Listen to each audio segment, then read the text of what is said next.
Okay, in this video, we're going to check our dado cut, make sure our panel fits in there correctly. And it'll actually go like this. And there it drops in real nice.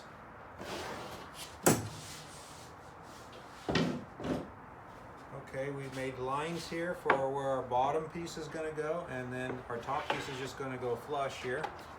And we're going to make a nail line, so we can go right in the middle into the plywood. And the easiest way to do that is the plywood's 3/4, so we're going to come in and mark 3/8 with our pencil, and just see how my middle finger is right there. I just press right against the wood. I can slide it and make a line right there. Now, if you don't want to dado the top and the bottom, which I typically don't like to do, we're going to put these support blocks in here, which will make it much nicer for me. And I will nail those on. We'll put a little bit of glue here.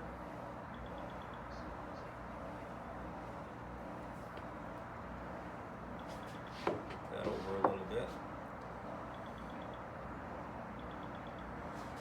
Okay. Finish nailer, we're using 1¼ nails so they don't go all the way through.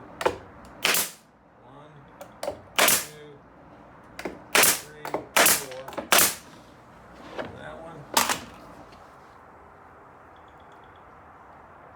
This piece we're going to flip over.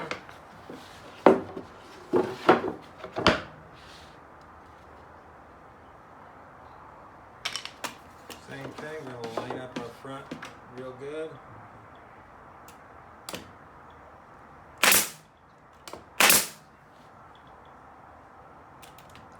So again, if you don't want to use the dado, I put these blocks in. That gives you plenty of support for your bottom.